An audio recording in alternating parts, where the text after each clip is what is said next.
plataforma sinfronteras.media. Es un gusto estar con ustedes en esta tarde para compartir nuestros diálogos de esperanza en la construcción de otro mundo posible donde haya dignidad, respeto y vida para todas las personas.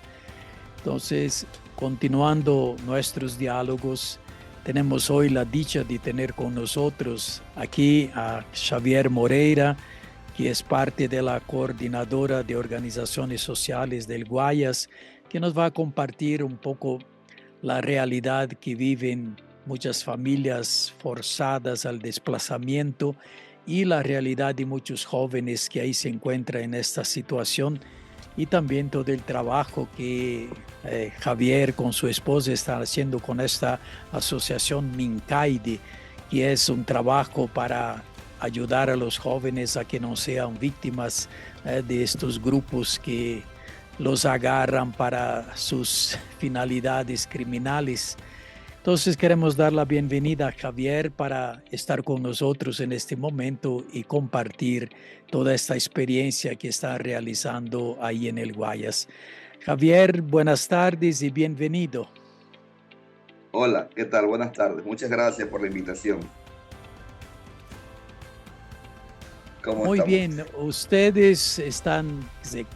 estamos viviendo en una situación bastante compleja en todo el país por situaciones de violencia, de amenazas, de vacunas y de tantas cosas que a cada día muchas personas son víctimas. Y a pesar de todo el esfuerzo que hizo el gobierno para solucionar un poco esta situación, parece que no es que hemos tenido muchas respuestas y hay muchas personas que a cada día están viviendo las consecuencias de esa situación de violencia, de amenazas, de bandas que los explotan en todos los sentidos. Y ustedes ahí en el Guaya están haciendo un trabajo muy bonito de rescate de personas de esta situación para ayudarlas en su dignidad, en sus derechos, en sus territorios. ¿Usted podría compartir con nosotros un poquito cómo está la situación, el contexto social de violencia, de amenazas que vive la gente en donde ustedes trabajan actualmente? Claro. Claro, muchas gracias un poco por el espacio. Un saludo a todas las personas que nos ven. Bien, sí. A ver, voy a un poco empezar para dimensionar un poco a las personas que no conocen lo que ocurre en Guayaquil, especialmente en este sector o en estos sectores.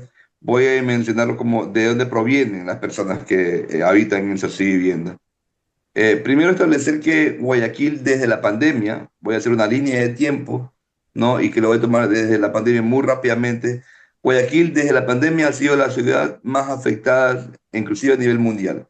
Ha sido la más afectada en pandemia, una de las más afectadas en la crisis carcelaria, luego en los índices de violencia.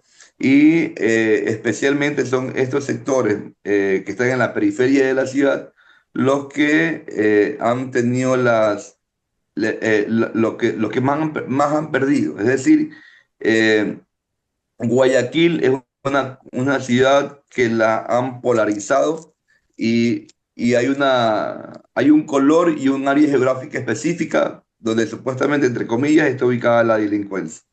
Y esta historia lo han narrado varios medios de comunicación, varias personas, y se la está creyendo inclusive las propias personas de la ciudad. Y creo que hay que analizar algunas cosas, ¿no? Que lo vemos ahí. La gente que vive en sociovivienda fueron desplazadas después de un proyecto llamado Guayaquil Ecológico de la isla Trinitaria, ¿ok? De la isla Trinitaria. En la isla Trinitaria, estas personas salieron y estaban a la orilla del estero Salado, las reubicaron al norte, ¿no? Las características de estas personas reubicadas son en su mayoría afros, de sectores de la barraca, de sectores de la favela y de sectores de las pistas de la ciudad del suburbio de Guayaquil. Todas estas familias fueron conformadas y lo ubicaron en sus viviendas. Sus viviendas tienen dos etapas. Bueno, tiene cuatro ahora. Esa vivienda uno, dos, la tercera que está un poco a la entrada y la cuarta que es la nueva que hizo el actual gobierno. En todas las etapas donde la gente ha sido reubicada, especialmente en las dos primeras etapas que fueron reubicadas del proyecto Guayaquil Ecológico, nunca se hizo un estudio con respecto al grado cultural, ¿no? Los sistemas administrativos al interior, los sistemas comunitarios. Eso fue, creo que algo que faltó y en la actualidad es un sector donde no hay, por ejemplo, los UPC. La seguridad no hay, es decir, los policías huyeron de ahí. Fueron los que salieron en la noticia que fueron bombardeados los UPC de ahí. Entonces no hay seguridad, la seguridad la ponen las propias bandas, las propias personas que están ahí dentro de las bandas criminales. Y esto hace especialmente que vaya ganando terreno. Hay una estrategia, esto ocurre a nivel de todos los países, a nivel mundial.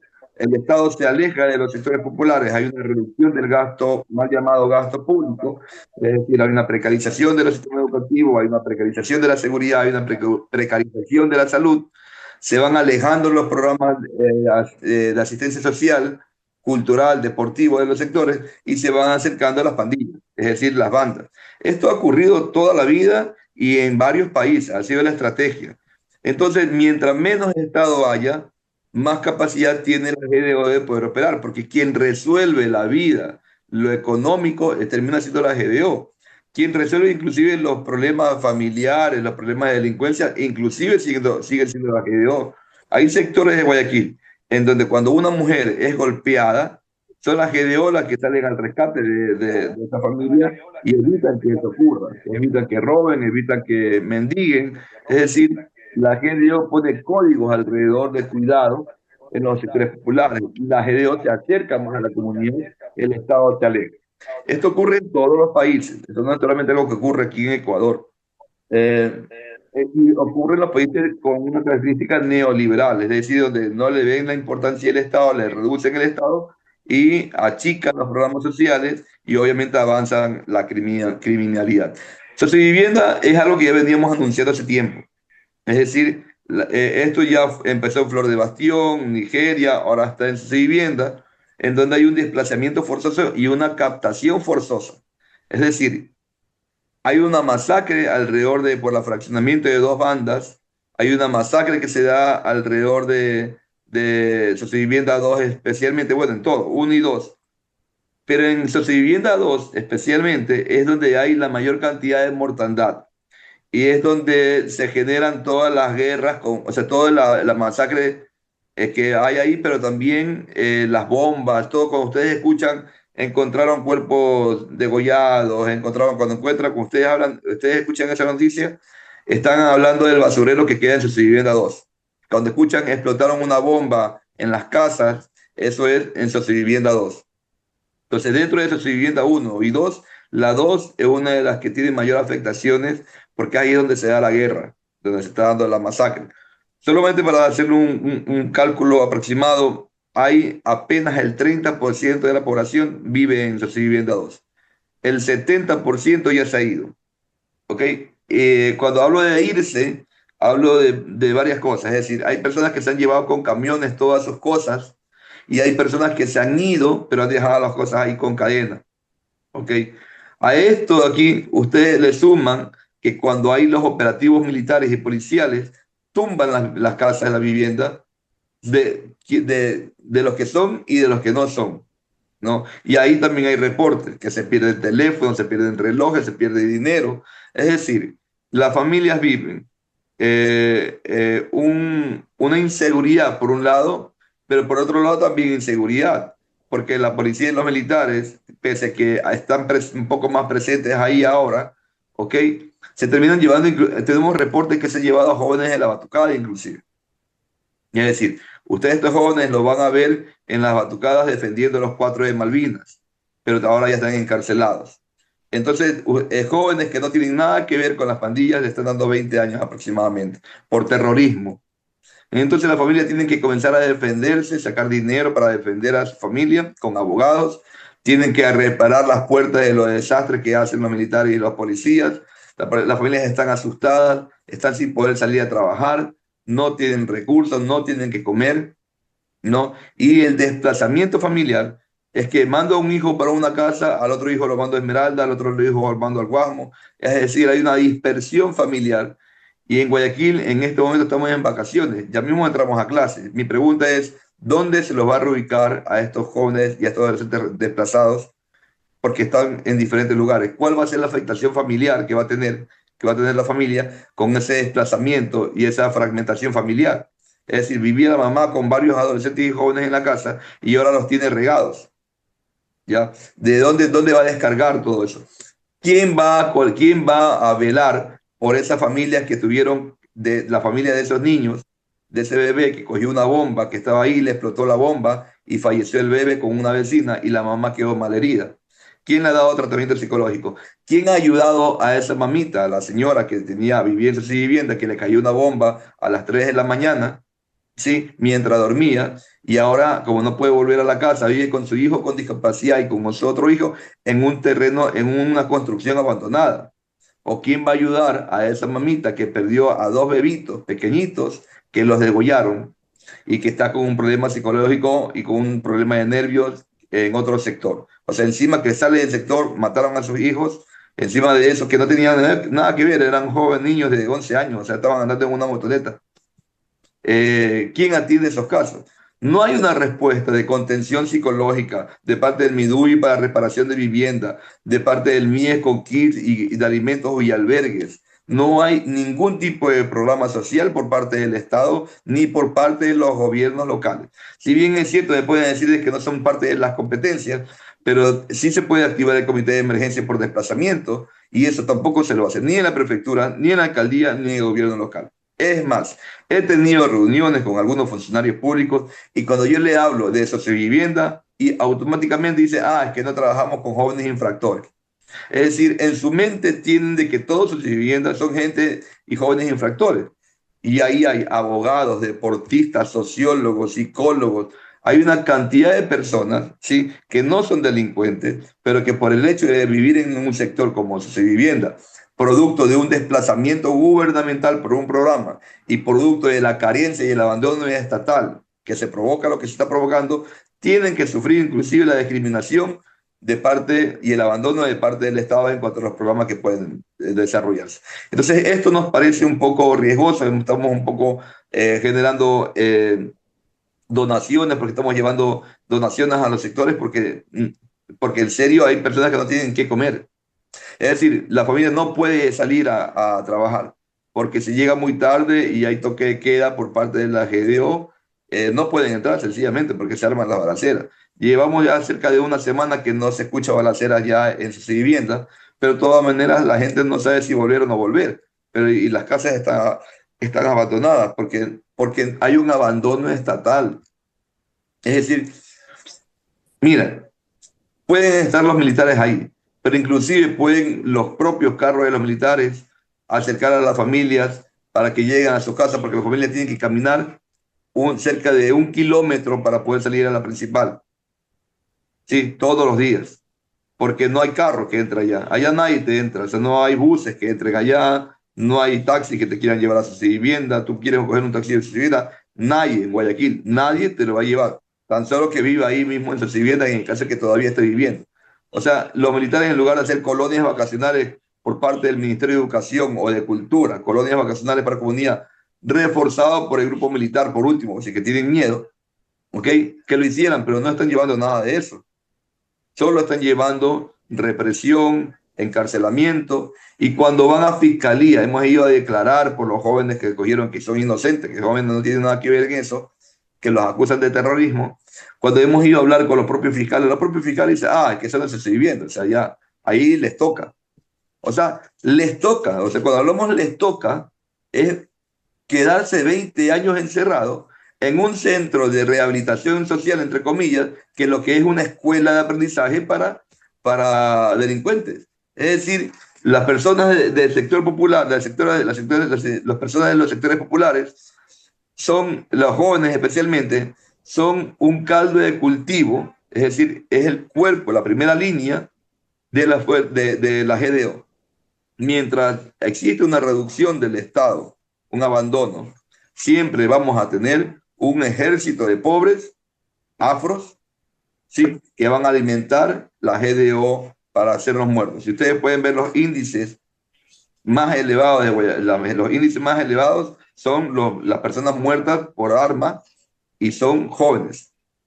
Esos son los índices más altos. Entonces, están matando a nuestros jóvenes.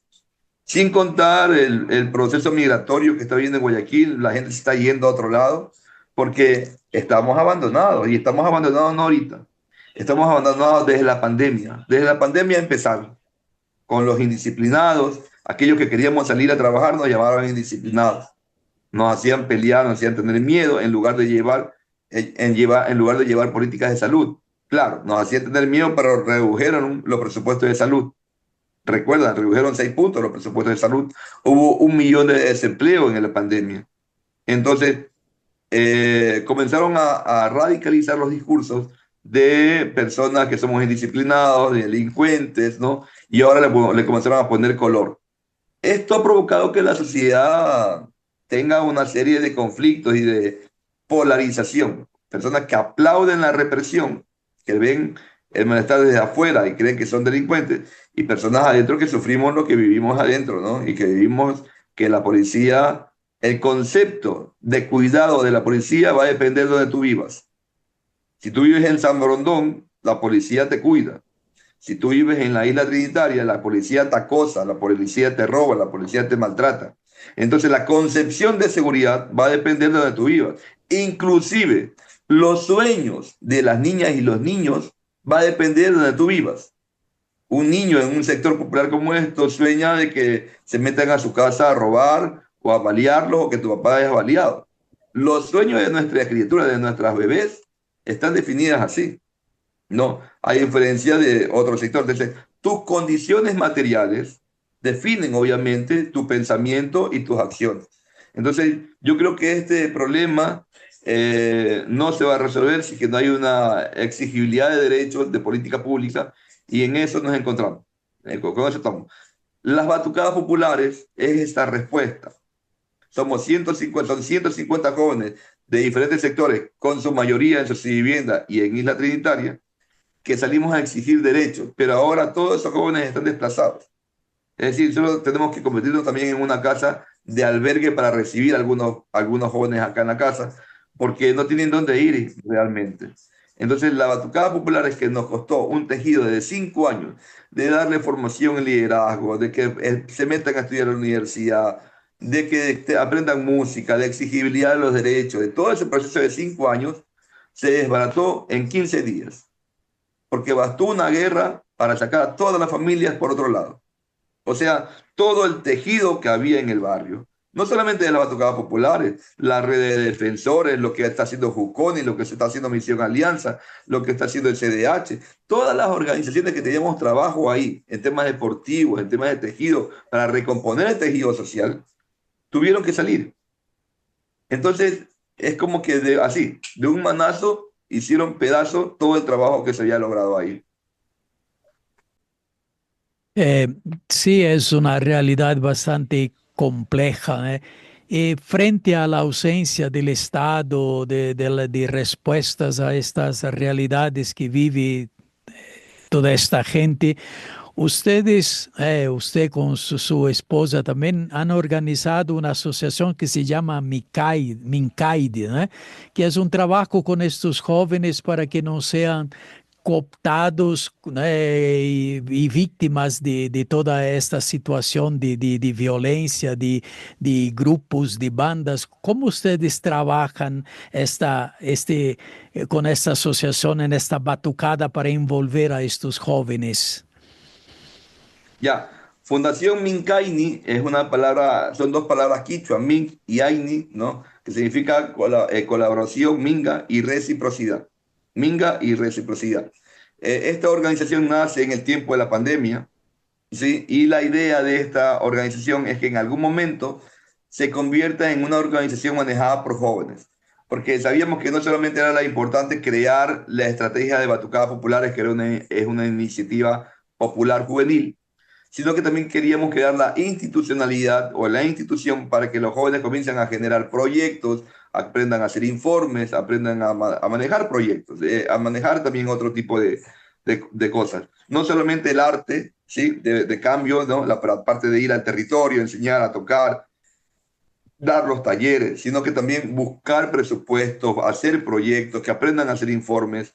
Varios líderes, jóvenes líderes ya están en esa etapa y ya son parte de la Fundación Mincaini, que gana un concurso a nivel internacional y se convierte en una de las 10 mejores iniciativas del mundo para evitar el reclutamiento y la captación forzosa y también generar ambientes de paz y espacios seguros, que es lo que nosotros provocamos.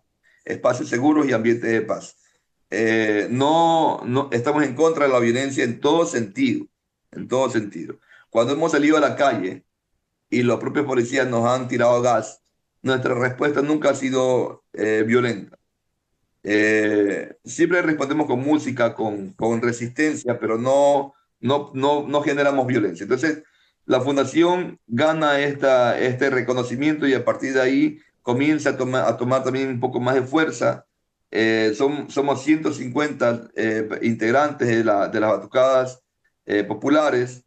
Este año, el 15 de noviembre, vamos a salir con cerca de 300 personas ya de las batucadas, porque ya tenemos a los grupos de líderes que comienzan a salir a los territorios a comenzar a enseñar, ¿no? Se vienen los campamentos, estamos haciendo campamentos juveniles en sectores rurales de Guayaquil. Estamos haciendo procesos de formación, procesos de empleabilidad bajo el concepto de economía popular y solidaria. Es decir, estamos trabajando una serie de actividades que fortalecen el barrio. Es decir, que el joven comience a identificar qué rol tiene en la familia, qué rol tiene en el barrio, o sea, en la comunidad, qué rol tengo como ciudadano en la ciudad y qué rol tengo en el país, ¿no? Y cuando identifican sus roles y ven que pueden generar cambios, entonces eso se vuelve cada vez más grande. Por eso es que la batucada ha crecido, éramos 20, ahora somos 150. Entonces, esto se debe justamente a que la batucada es como no es el fin realmente tocar el tambor. El tambor es el medio con el cual llamamos la atención, porque es un instrumento que genera mucho sonido y que permite que expresarse muy fácilmente, a diferencia de una guitarra, a diferencia de un órgano, que no te da un espacio en calle donde tú puedas desarrollarlo. La batucada, la percusión te permite generar ruido. Pero con estos ruidos está acompañado, o sea, con esta música, perdón, está acompañado un poco la formación. Y dentro de la formación es identificar cuál es el espacio seguro. El espacio seguro no te da la institucionalidad ni un lugar específico. El espacio seguro es la construcción de cada uno de ellos en hacer que ese lugar sea seguro. Es decir, en no permitir ningún tipo de violencia, pero no solamente la violencia que todo el mundo ve, de golpear a alguien, es la violencia de identificar que el racismo es violencia, de identificar que la xenofobia es violencia, que la porofobia es violencia, identificar que esto no es una guerra de ricos ni pobres, pero sí es una clara lucha de clases, con conciencia de clases, ¿sí? Que pueda identificar dónde yo vivo, ¿sí? Y qué puedo hacer como sujeto para donde yo vivo, ¿ya? Entonces, ese espacio de cuidado es lo primero que se hace. Luego viene el aprendizaje, vamos a la calle, salimos y hacemos práctica en la calle porque no tenemos un lugar donde ensayar. O sea, las batucadas ensayan en la calle porque en cada sector tenemos 6 sectores diferentes. Cada sector diferente tiene el nombre de una batucada. Batu Socio, Ritmo del Suburbio, Nigeria Batuquera, ¿no? Hay varios nombres de esto. Cuando se juntan, forman las batucadas populares. Y entonces en cada sector vamos un día a ensayar de cada sector. Y luego se juntan todos en un solo sector, se juntan todas las batucadas para hacer un gran ensayo. Más o menos así funcionan los ensayos y los procesos de formación. Todo esto es autogestión. con colaboración a veces de organizaciones como Misión Alianza, a veces CEPAN, a veces CDH, a veces Terra Nueva, nos apoyan en acciones concretas, ¿sí? Pero prácticamente el sostenimiento, la sostenibilidad de este proyecto, de esta iniciativa, ha sido autogestionado con apoyos de amigos. Así se hace. Entonces lo vuelve muy popular, lo vuelve muy barrial, ¿no? No son expertos en música, si ustedes le preguntan cuáles son las partituras, cuáles son, eso no lo conocen, eso no, porque no es el fin realmente. El fin es la formación. El fin es crear, es identificar el espacio seguro para que puedas identificar cuáles son las violencias que tú has tenido intrínsecas. Eso es de reconstruirte como hombre también, ¿no? Es decir, cuál es tu rol como sujeto, como hombre que tienes el poder en un lugar, ¿no? Cómo manejas ese poder, qué pasa con las compañeras alrededor, análisis de la realidad, ¿no? Intercambios con otras provincias. Entonces, todo este proceso de formación lleva 5 años. Entonces, en la actualidad comprenderá, tenemos jóvenes brillantes, ¿no? Hay jóvenes que ya están estudiando sociología, otros derechos, que ya están en otros espacios y que se han convertido en los líderes que están abriendo sectores diferentes para que las batucadas sean más grandes. Hace poquito también ustedes han tenido un encuentro, ¿no? De una mesa de diálogo con varias organizaciones, también presente parte de la iglesia, para debater un poquito estas circunstancias, esta realidad que ustedes están viviendo. ¿Y hay apoyos así por parte de organizaciones, de grupos que apoyan todo este trabajo que ustedes están llevando adelante? O sea, es muy poco realmente. La cooperación internacional, cuando se fue la ola migratoria, los fondos de Guayaquil se fueron, porque ya la geopolítica cambió mucho, ¿no? La geopolítica está cambiando el tema de la dirección de los recursos y se fue para otro lado. Ahora se dice que vienen unos apoyos para ciertas cosas, pero no hay nada en concreto. Es decir, ahora, ayer, ganamos un proyecto pequeñito de campamentos internacionales con una organización de Quito, ¿no? Entonces, ahí tenemos esa iniciativa pequeñita para lo que es campamentos juveniles, perdón. Vamos a hacer campamentos, es decir, los jóvenes van a comenzar a tener carpas, sleeping, donde puedan de una u otra forma, donde puedan de una u otra forma comenzar los procesos de formación y reconciliación alrededor. El PNUD, la ONU también nos ha dado varios ayudas, pero son así, ¿no? Son organizaciones contadas que nos han dado un apoyo. Es complejo porque todavía no llegan proyectos más sostenidos, es decir, los proyectos son a 3 meses, 2 meses, 4 meses, máximo un año. Entonces, no generas ¿no? Una línea de sostenibilidad, por ejemplo, económica, para provocar emprendimiento juvenil, anclado a los nuevos entendimientos de lo que es emprendimiento juvenil, porque los jóvenes ven el trabajo de una forma diferente a lo que lo vemos nosotros. Entonces ellos están anclados más a la tecnología, impresiones en 3D, otro tipo de cosas, freelance, ¿no? Tienen otra concepción del trabajo. Y esto tú no lo puedes hacer en 2 meses, ni en 3 meses, ni en un año. Deberían ser proyectos mínimo 3 años para poder ver y evaluar realmente un aporte alrededor de eso. Pero bueno, son parte de las cosas que hay que trabajar, ¿no? Pero ha sido duro, es complicado, pero creo que sí se pueden dar. Estamos en una mesa de diálogo que se llama la mesa técnica de cooperación para el desarrollo, que están varias organizaciones a nivel de Guayaquil y también universidades y empresas. Ahí estamos un poco presionando para que las instituciones del Estado se sienten en una mesa a hablar de vivienda, es decir, a dar una respuesta. A ver, no puede ser posible que Guayaquil, siendo una ciudad que se dedica al comercio y que la actividad principal de Guayaquil es el comercio, haya tenido apagones, haya tenido violencia, vacunas, haya tenido desplazamientos y que el Estado no haya sido capaz de promover una política pública para evitar todas las pérdidas que hemos tenido como ciudad a raíz de todo lo que hemos vivido. Un seguro para los emprendedores pequeños, una reactivación económica. O sea, no hay un plan para personas desplazadas, no hay un lugar para personas desplazadas, siendo una de las ciudades más peligrosas del mundo. Entonces, yo creo que esa ausencia de políticas públicas, sí, el Estado no la está tomando en cuenta y creo que la queremos provocar justamente con esta mesa de cooperación. Estamos en una época de campaña, né, de las próximas elecciones.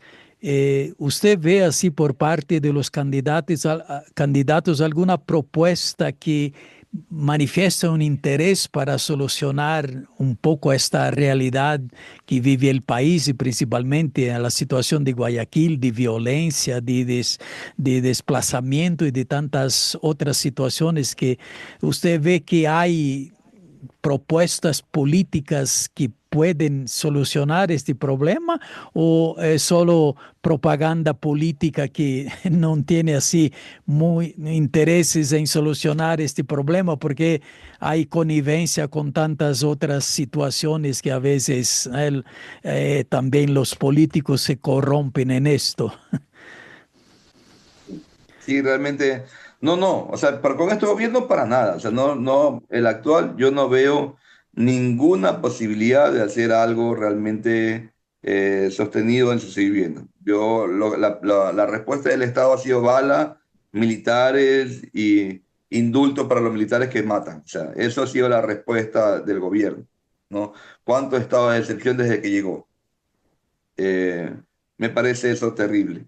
No hay posibilidades. Por parte de la otra candidata, a ver, creo que es una cancha diferente solamente. No es que hay mucha expectativa. Creo que tenemos una cancha actual en donde el juego de la cotidianidad eh, nos da mucho miedo, ¿sí? Y la otra postura lo que hace es marcar una cancha con menos miedo. Nada más. Bueno, eso es algo muy personal, ¿no? Pero de ahí, creo que el comenzar a aceptar, sí, cuando uno hace una gestión pública y uno tiene que aceptar lo que está haciendo mal, políticamente, cuando hablamos en periodos electorales, le hablan del cálculo político. Hay cosas que no pueden decir porque le resta votos, como por ejemplo, sociovivienda. Si un candidato o una candidata fuera a entregar quitas a su vivienda, lo que te va a decir la prensa en su mayoría y la sociedad en su mayoría es que estás alimentando a delincuentes. Entonces, bajo el cálculo político electoral, no es rentable para ninguno de los dos. Por eso es que ninguno de los dos se ha personalizado. Es decir, se han personalizado o han hecho gestiones por lo que pasa en Esmeralda, porque allá sí sintoniza, porque es una tragedia ambiental, pero no con Guayaquil. Es decir, me parece increíble cómo la gente gestiona las ayudas a Esmeralda, que está bien, súper bien, pero en Guayaquil se están muriendo, hay hambruna, en su vivienda la gente se ha ido, todo lo que he hablado en este medio está ocurriendo y no hace nada nadie, solamente las organizaciones sociales que estamos ahí. Entonces, creo que los políticos están inmersos en esa política marquetera que está ahora, porque ahora es un producto lo que gana. El producto puede mentir y puedo decir lo que quiera porque es un producto a ganar. Es fofo, no tiene condumio. Ni siquiera, o sea, las condiciones de Novoa en su vida creo que ha pasado hambre, ¿no? Entonces no, hay cosas que no va a entender, ¿no? Y además es un gobierno sostenido por una clase empresarial que no entiende lo que ocurre. Pero la otra tampoco, o sea, la otra tampoco es que es la solución. Sí creo que puede haber más Estado, sí creo que puede haber más institucionalidad que termina siendo importante, pero recordemos que nos estamos olvidando de algo y es que los sistemas de corrupción, los sistemas de corrupción han calado en lo político, en lo empresarial, en lo financiero, en lo institucional, en la familia, en todos lados, en la política. Si usted se puede dar cuenta, los reportes de los políticos muertos han estado vinculados a las mafias. Si usted se da cuenta, las exportaciones de droga van por cajas de banano, el sector empresarial. El lavado del dinero va por los sistemas financieros. Es decir, lo que pasó con Don Nasa, con los militares, ¿no? Los sistemas policiales y militares están permeados por las mafias.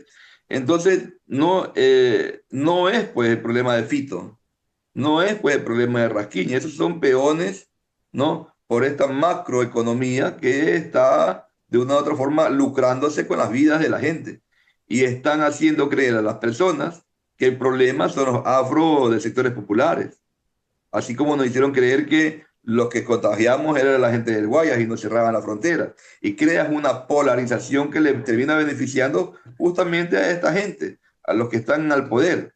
Entonces, mientras eso no cambie, va a ser difícil. Entonces, yo no creo que un gobierno pueda cambiar todo eso, porque para poder llegar a ser gobierno, tengo que estar permeado de una u otra forma.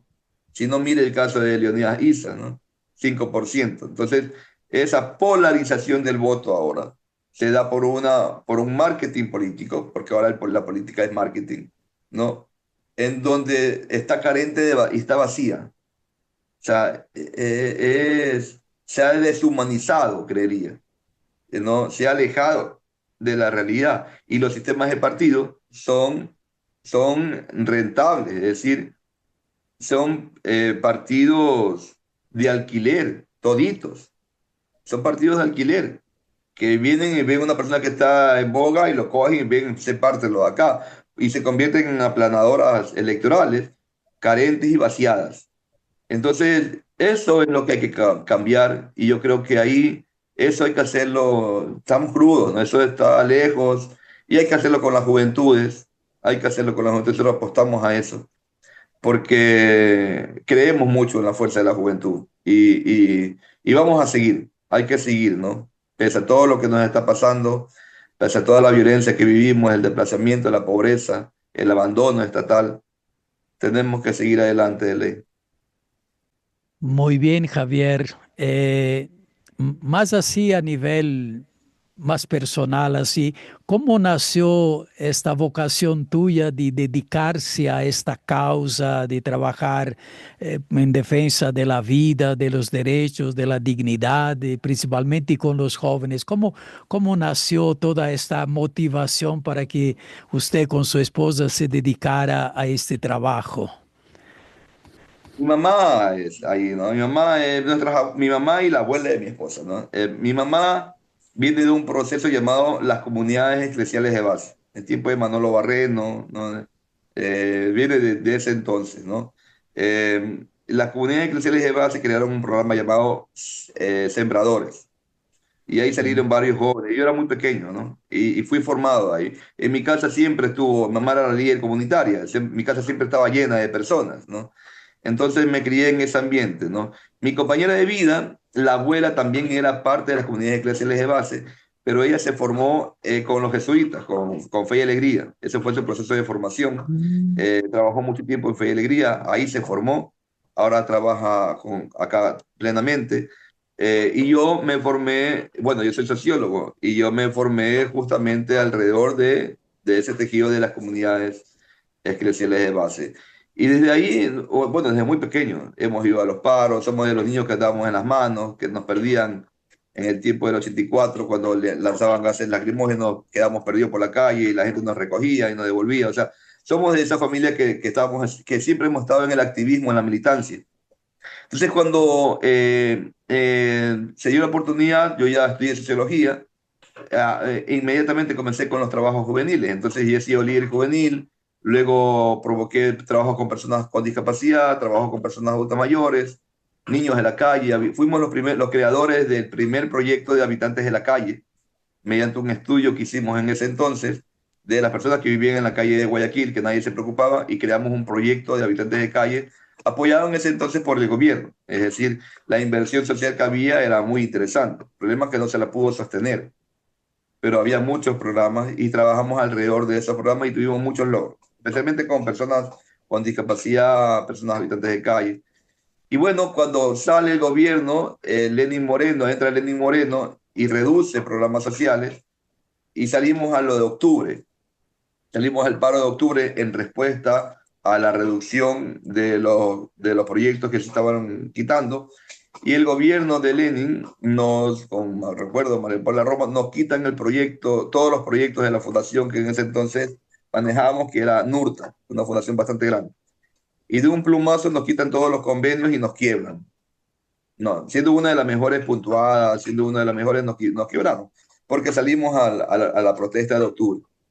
Entonces, octubre de 2019. Luego de eso cayó la pandemia, y ya con una fundación quebrada, cerrada, endeudados, comenzamos a crear nuestro propio proceso juvenil, con las batucadas en ese entonces, con trajes de bioseguridad. Y a partir de ahí no hemos parado con esta estrategia de las batucadas. Como le dije, somos 150 en la actualidad, ya creamos una organización llamada Minkaini, eh, y bueno, alrededor de eso nos seguimos sosteniendo. Pero ese ha sido un poco nuestro recorrido. Hemos viajado a otros lugares en Europa para intercambio de experiencia, para un poco ver programas que puedan ser parte también de acá del tejido en algún momento. Y bueno, tenemos así un tejido de Guayaquil, nos lo conocemos al revés y al derecho. Hemos vivido toda la vida acá, entonces nos relacionamos mucho con los sectores que le hemos nombrado. Muy bien, gracias Javier por compartir con nosotros toda esta experiencia, este bonito trabajo en defensa de los derechos, de la vida de tantas personas.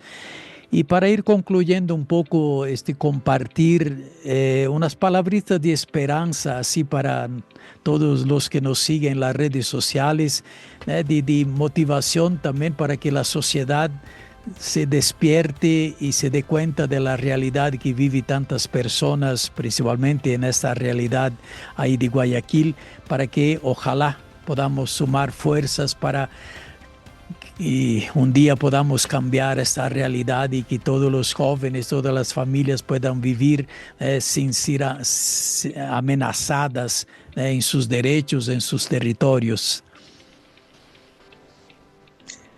Una de las grandes conquistas del sistema capitalista o de este sistema económico ha sido que ha calado en la individualidad del sujeto, de la persona. Creo que lo individual no está por encima de lo colectivo. Creo que es necesario encontrarnos, juntarnos y ver que las problemáticas no son solamente una, que son multidimensionales. Por ende, hay que actuar en colectivo. Hay que generar no una guerra. Yo creo que hay que dejar esa polarización que nos ha fragmentado los territorios, nos ha fragmentado la política, nos ha erosionado y nos ha polarizado, porque lo vemos como amigo o enemigo. Creemos que esto es una guerra, o amigo o enemigo, y no podemos tejer en diversidad. Creo que hay que hacer una acción inteligente. Una acción inteligente es comenzar a tejer en sociedad sin ver una postura de amigo o enemigo. Creo que es necesario comenzar a juntarnos, creo que es necesario comenzar a dialogar, creo que es necesario ver que lo prioritario es la vida, no dejarnos deshumanizar, no dejarnos hacer creer todo lo que los medios nos dicen. Socivivienda y los sectores populares, especialmente Socivivienda, tiene uno de las mejores gastronomías, tiene uno de los mejores ocasos que ustedes pudieron haber visto. Es uno de los mejores ocasos, lo encuentra en Socivivienda 2. Es decir, ahí hay arte, ahí hay cultura, ahí hay gente hermosa, hay gente linda, hay gente que dejaría de comer por darte de comer a ti. Hay mucha solidaridad.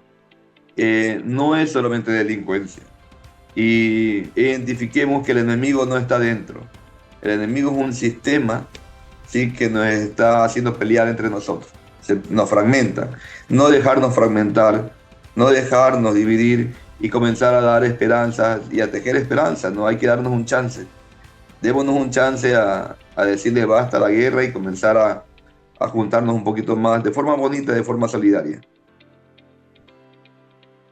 Javier Moreira es parte de la coordinadora de organizaciones sociales del Guayas y ha compartido esta bonita experiencia de todo este trabajo para ayudar a tantas personas en su dignidad, en sus derechos, para que ojalá podamos ser instrumentos de cambio de esta realidad de violencia, de amenazas, de destrucción, de muerte.